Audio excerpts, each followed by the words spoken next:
Welcome to SVG-TV's news for Wednesday, July 2nd, 2025. I'm Triska Campbell with the details. Prime Minister Dr. Alf Gonsalves says that construction activities in the southern Grenadines, particularly on Union Island, will ramp up later this month. He revealed that containers of materials purchased from couriers are expected to arrive in the coming weeks. With this in mind, the Prime Minister said that more homes will be repaired and rebuilt. He is encouraging homeowners to return and occupy them anytime after July. Help yourself and let me help you. Just don't sit down on government alone.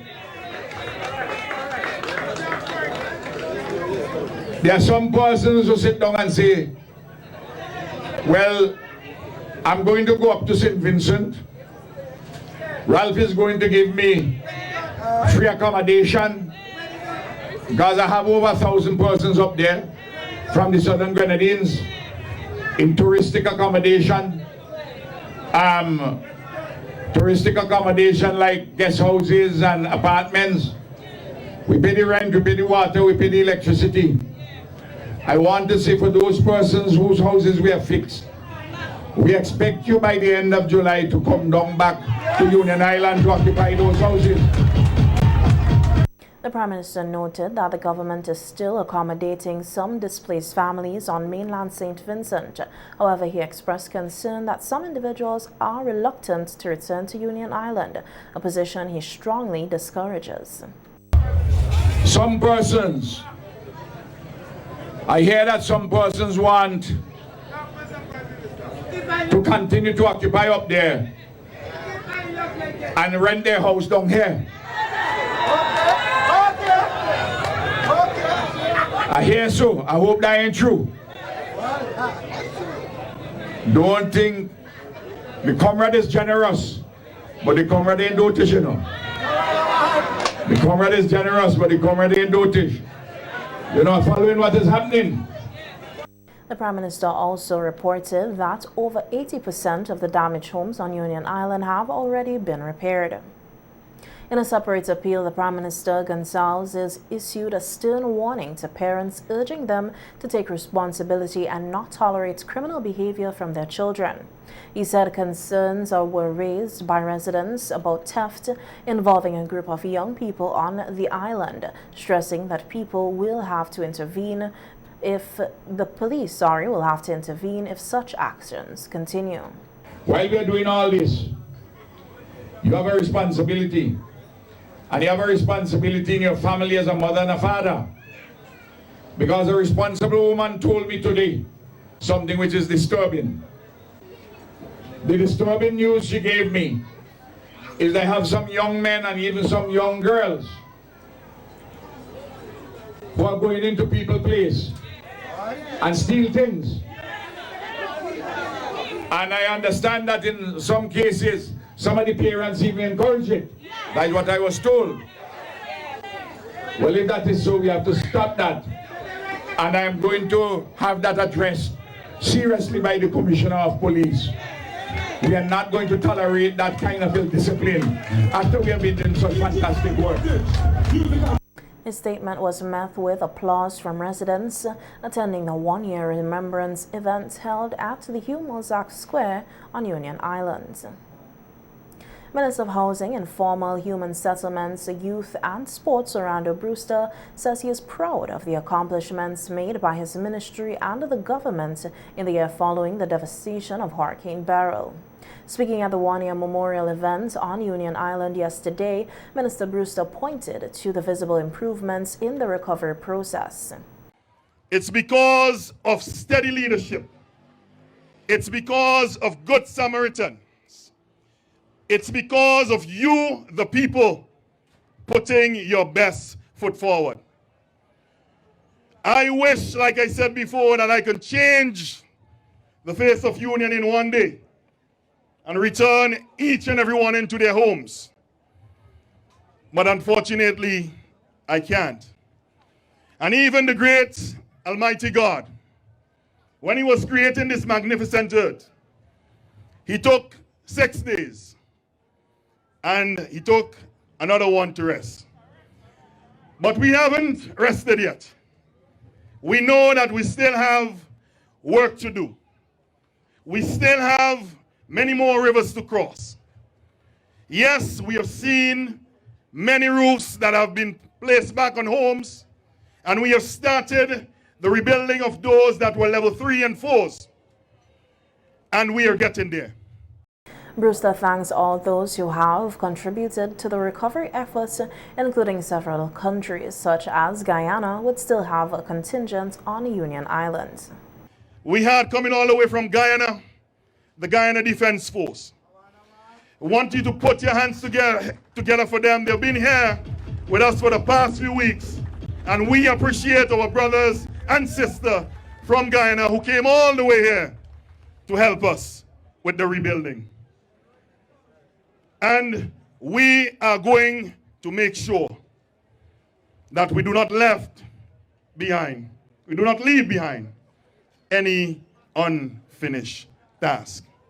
People of Union Island, I would leave you with this. You've been through the fire, like Ronnie said. You've been through the rain. And I don't want to see another hurricane. What we want to do in the next few months is to make sure that by God's grace, we get as many of you as possible back into your homes. The minister reaffirmed the government's commitment to continuing the rebuilding work and helping all affected individuals to return to a sense of normalcy. I am not here to promise you the world because I can't give you the world. But I am here to tell you and to reassure you, the people of Union Island, that after 1 year, we are still working tirelessly to get you back to some sense of normalcy. Don't look at what your neighbors might have accomplished because you don't know what they went through. We go into the next few months with the rebuilding and recovery. We don't need the negativity. We need more positive. We need more people to help us with the work. We need more contractors to come on board. We are doing our part from the Ministry of Housing, and we want you to work with us hand in hand so that we can get this task accomplished. I am proud of what we have accomplished thus far. Through the help of various stakeholders. The government estimates that losses and damages resulting from Hurricane Beryl, which struck on July 1st, 2024, amount to approximately $8 billion. Trinidad and Tobago's Minister of Energy and Energy Industries, Dr. Randall Moongal, has responded to a remark made by Prime Minister Dr. Alf Gonsalves of St. Vincent and the Grenadines, in which he jokingly referred to Trinidad and Tobago's currency as a monopoly money. The comment was made during Dr. Gonsalves' incoming chair address at the Organization of Eastern Caribbean States, the OECS Authority meeting held in St. Vincent and the Grenadines 2 weeks ago. The Prime Minister was highlighting concerns about the uneven trade environment which within the CARICOM region. In response, Minister Mungali, speaking to a Newsday in Trinidad and Tobago, said Prime Minister Gonsalves should have directed such remarks to the previous Trinidad and Tobago administration, implying that any long-standing currency exchange issues were inherited. Speaking on radio today, Prime Minister Gonsalves noted that it is not customary for him to respond to ministers from other Caribbean governments, but he said he would make an exception in this case. From the report which I saw, it's clear that he didn't get all what I said. And I'll send him a copy of my speech. And I believe that he and his government would help me to work out this problem. Because there's a problem. And I believe Kamala will help to work out the problem too. But I think, well, they're just in office. So what the line which I read that he was taking was that, why I didn't raise it before with Rowley. But I did. probably, so it's two things. You ain't get my whole speech. You get my throwaway line. Because the truth is this. Johnny P, if you sell something in Trinidad and anybody give you titty money, where am I doing it? In St. Vincent. But I have raised this thing over and over. Prime Minister Gonsalves maintained that accessing Trinidad and Tobago's foreign exchange has long been a challenge for Vincentian farmers and traders, and reiterated that he has raised the issue repeatedly at various regional meetings, with little to no response. For their exports, our traders are starved of foreign exchange. All we ask is for Trinidad and Tobago to set aside some 20 million EC dollars in foreign exchange, US 8 million approximately, out of the huge trade surplus that it has with SVG. Surely this is reasonable. How can the single market function properly in such an unfair environment? I'll send this also to my brethren Munilal. I ain't having a quarrel with Munilal, you know? In fact, let me tell you something. When I hear that somebody tell me, the newspaper article say that Munilal lambastes Prime Minister of St. Vincent and the Grenadines. I love it, especially in an election year, for you to lambaste me while I'm defending my people and my farmers. Johnny P? Prime Minister Gonsalves said he does not have any issues with the Trinidad and Tobago's energy minister or the people of the Twin Island Republic. All the issues I spoke about then, I raised them this year. I raised them recently. But this speech didn't get the publicity, because in that speech I didn't use the throwaway line and say that when you give the traders money and they bring the $50 up here, it's like monopoly money. I don't have a problem with the people of Trinidad and Tobago, you know. And I don't want those Trinidadians who are overseas or even in Trinidad to pick up any cudgel for the economic elites in Trinidad and Tobago who got a thing like this, you know. Notice I ain't getting involved in the politics. I don't say the political elites. I say the economic elites. Because a lot of foreign exchange in Trinidad historically, Trinidadians complain about it, you know. Junior Calypsonians and the young soca performance took center stage last evening at Victoria Park for the junior primary and the secondary school competitions and the junior soca monarch competition. The youngsters delivered impressive performances showcasing their talent, confidence and creativity, demonstrating that the future of Calypso and the soca in St. Vincent and the Grenadines is in good hands. The results are as follows. The Junior Calypso competition primary school category. In first place was Anika Stapleton of Evesham Methodist School with her song Cyber Dreams. Second place went to Divine Sky Hackshaw of the Argyle Roman Catholic School with her song No Rush to Grow. In third place was Lenine Bascom of Greg's Government School with her song My Mommy. Here's a snippet of their performances. I'm talking about life versus Facebook, where everyone wants a perfect look. Little kids scroll like and share, chat them chance, they don't know how that. Don't China women have to kick down doors. I'm not in a rush, no rush to get old. If I have to fight for everything I owe, let me float my full ways, enjoy my school days.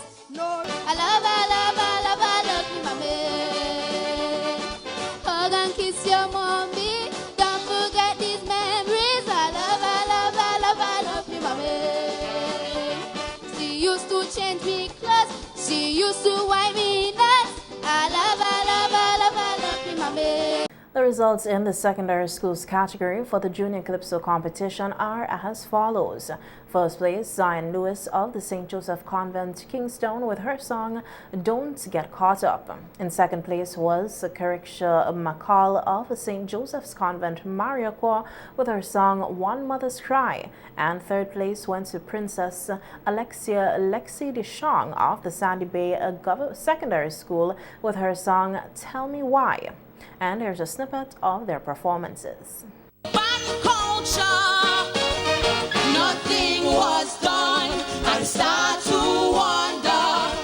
This year I singing about social media. How this platform, our lives take over. If you ask me, this boys feel they are men. Just look how they mix up in big man and woman thing. Now you are a teen mother with no one to regulate. Going out to work to find financial aid to take these sailors are in misery. Our nation is in jeopardy, like a dead row prisoner in his cell. He don't know when they would take his head. But our nation needs a helping hand. The Junior Soca Monarch results are as follows. First place, Princess Alexia Lexi DeShong of the Sandy Bay Secondary School with her electrifying performance of Litty Litty. Second place went to Kyron Adams, also of the Sandy Bay Secondary School, with his song Van Man. Daisy, when you think we crazy, you ain't seen nothing yet. Victoria, now get litty litty. Oh gosh, we litty litty. Me like city city. Them say we sticky sticky. Oh gosh, we litty litty. Right now we litty litty. We litty litty. We litty litty. Now point a finger so is where we going. Point a finger so is where we going. One, get ready to go. Two, get ready to go. 1, 2, 1, 2, 3, let's go now. Me down, suck me down. Do it every day. Touchdown, touchdown. My conductor say, Suck me down, suck me down. do it every day to be a fun man. Fun man. Fun man. Fun man. Fun man.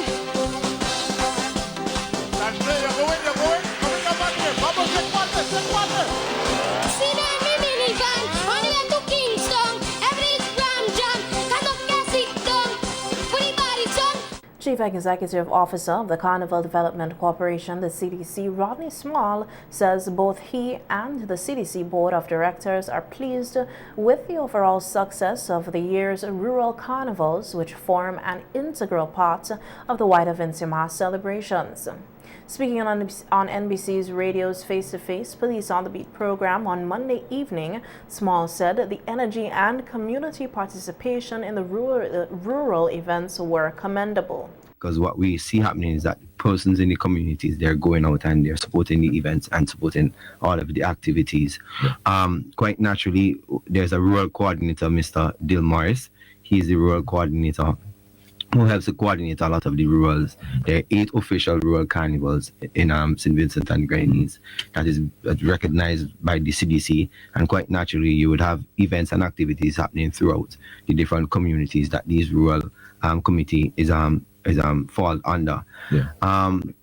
Quite naturally, after the rural carnival season period, we did some evaluations and some observations were made in terms of how we can enhance the rural carnival and what they should represent.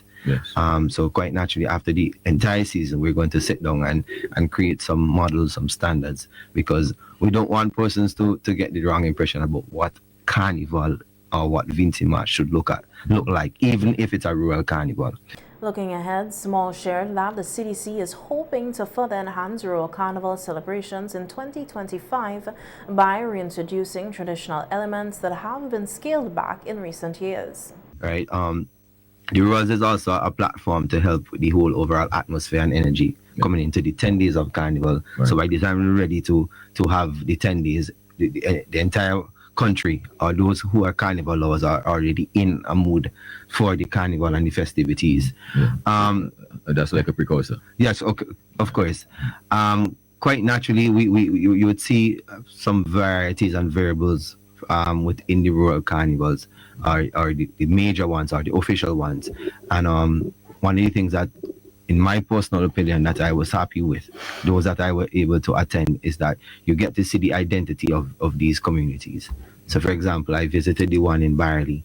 I mean, and they twinned it with their Barley Fish Fest. Right. And if you know, Barley is known for their blackfish. Correct. And this is something that, from a CDC standpoint, we want to encourage, because it's not only entertainment, but it could also be used as a tourism tool for persons who are going. So if you're going to Georgetown, you would know that Georgetown is known for this, and you could see elements of this within the activities during the rural carnival period. But all in all, it was a good rural season. I mean, I personally didn't hear of any sort of criminal activities or any sort of violence during that period. Right. I mean, so that is a plus. Well, again, you would probably be best fit to let us know in terms of from what was reported. But for me, the major success was a lot of persons came back out. I mean, a lot of persons were supporting the different activities. Right. But one of the things that, again, as I mentioned, we want to encourage after the seasons to have a sit down with the different committees and have them look at the different things that could be incorporated in the rural carnival outside of just a jump up or a juve. Right. And I mean, some of them, they have a soca monarch. In some cases, we used to have some very high powered queen show. Right. Rural queen shows, which was a big thing. But it's really, in a nutshell, is to highlight the essence of carnival in these rural communities. He also noted that CDC made several changes to Vincy Mas this year in an effort to modernize and re-energize the festival. He explained that they repackaged and rebranded a number of events with a strong focus on improving patron engagement. Went all the way back to a thing where it's all about the feel, to make you feel again in terms of what Vincy Mas is all about, what the culture is all about. Right. And one of our thought process was to really make it more of a festival and not more of a festival of fetes, but festival in the sense where it incorporates fashion, it incorporates food, it incorporates the events, it incorporates the components of carnival, and most importantly, reminding us where we are coming from and the significance of some of what we have been doing. And we actually kickstarted the official opening of carnival with a parade. Mm-hmm. I mean, which really shows our identity, our cultural identity. And then what we realized is that a lot of persons appreciated that, and it created a lot of nostalgic feeling among our society. And I mean, quickly, what we did at the CDC is that we decided that every event that we do, or everything that we do, we're always going to give you an element of who we are. Right. I mean, there's a lot of modernization and commercialization, but we also have to create the marriage with tradition and all these other elements that we are now seeing. So there's that there. I mean, a lot of persons have been gravitating to that, because even at our airport activation, when you land down, you're getting a bit of that. You're getting a bit of the Brabra dancers, the pan round neck, the bum drum, the food, the dokana, the red belly, so it's really to incorporate all these things that make up a holistic festival, but reminding us of who we are and the essence of these traditions, but also creating that marriage with modernization, because of course we can't stick in one place all the time, because then obviously people are going to start moving away, because it's not attractive to them. Correct.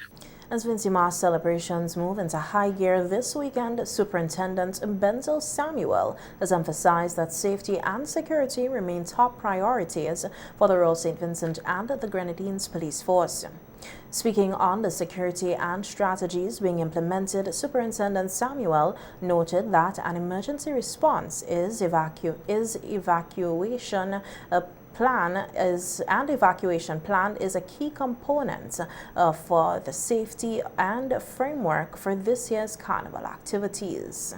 As we realize, when things happen, whether it's in a stadium, on the street, or anywhere functions are taking place, we have to always bear in mind that incidents may occur, and we have to create security plans. This can save lives during a crisis situation. Sure. So this security emergency plan is very important for us to deal with. Implementing real-time monitoring and communication systems. This will allow for safety concerns to be addressed immediately. Yes. Right? So once you have these emergency communication plans in place, you communicate to the necessary entities that are involved to get the information across. All right? Making safety instructions clear and accessible. When we have these functions, if there's an incident, you need for that person to be announcing the evacuation areas, Yes. the exit areas, communicate clear Right. and concise the information that needs to be disseminated to the patrons. Ensure staff is trained to handle emergency and safe compliance. From time to time, we would conduct training such as riot drills, Yes. crowd control drills. All right? When these things occur, we have to be able to manage the crowd, control the crowd. If we are not trained in such a manner to control the crowd, it would be more chaotic. And we do not want incidents upon incidents to be taking place. In addition, Sergeant Samuel highlighted other critical aspects of the security strategy, which includes implementation of access control system to ensure that only authorized persons are allowed into designated areas. He said there will also be a strong and visible police presence throughout the festivities. We do not want to, That's very important. very, very important. We do not want to have incidents where persons are jumping over walls, breaking down the barriers to get in. So we have to control the access points for entry, and just to allow patrons who are paying and who are legally should be entering to enter. Correct. Use crowd control tactics to minimize risk. Again, it comes back to crowd control methods. We're using all these tactics that we have been taught on the training ground. Implement them as the situation occurs. That will help to control the crowd. We have strong and visible police presence. Even though we have visible police presence, we'll also have, we have overt and covert. All right? Yes. In the fact that strong police presence, it is visible, that is a deterrent in itself. But also we'll have covert police officers who would be among the crowd, all right, to, you would have pickpockets. You would have persons who would be trying to commit all different types of crimes. So we need to have those police officers, again, in series, all right? So to deal with certain things. These are some of the things. And we also need to have debriefing. After all these happenings, we have to have debriefing to explain to us what went well, how we need to reshuffle things, so in the next event, we could be better, in a better position to handle any sort of situation. These are some of the strategies at the present moment. Police are encouraging the public to cooperate with law enforcement officers, remain vigilant, and report any suspicious activity as they work together to ensure a safe and enjoyable Vincy Mas 2025. The Royal St. Vincent and the Grenadines Police Force, the SVG-PF, has issued a statement today strongly condemning inappropriate actions of two police officers captured in a video currently circulating on social media. The footage shows an incident involving the apprehension of a suspect near the Peppercorn supermarket in Kingstown.